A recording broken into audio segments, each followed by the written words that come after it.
It certainly shouldn't be business as usual.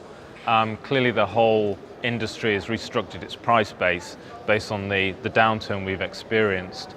So I think there's some real lessons learned about sustaining projects at a much more sensible cost level, making sure that profitability flows through the value chain properly, making sure that we are investing the money correctly in both people and technology to sustain those cost bases. So no, I don't think it's business as usual. I think this downturn has resulted in us having a completely different structure. Are we ready? I'd like to think we're ready. One of the implications of the downturn is that a lot of the industry cut heads, cut people, and I guess they drew back a little bit of investment. Which means that perhaps if the uptake happens quite quickly, people are going to struggle to get that resource back, get the capability and skills back. But I'm sure we will do it. It'll just take time.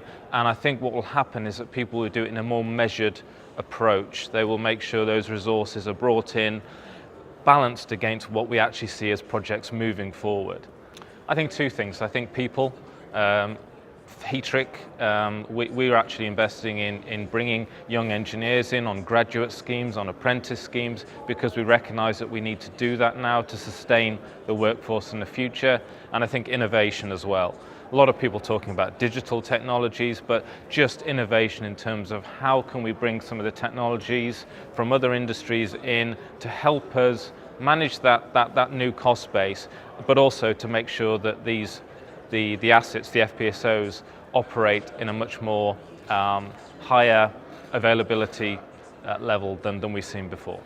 Well, I guess if I listen to what's happened over the last couple of days here, what's going to happen next is those projects and the scale of those projects is going to increase. We're going to see more of those FPSOs coming into realization, which means there's going to be more demand on the industry in every aspect.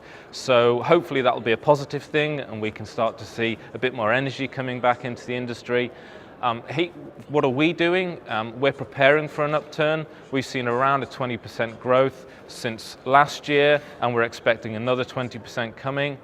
For us, FPSOs are really important. Our product, our diffusion bonded heat exchangers, fit perfectly within an FPSO context because of the size and weight benefits that we bring.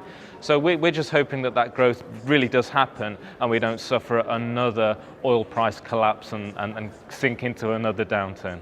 I think just the positivity. I was here last year and certainly the mood was cautious optimism, and I think that's moved towards positive optimism. The volume of people here, the caliber of people here actually, you can see now that some of the oil majors, some of the EPCs are now attending. There's about twice as many people here as before, which is great to see.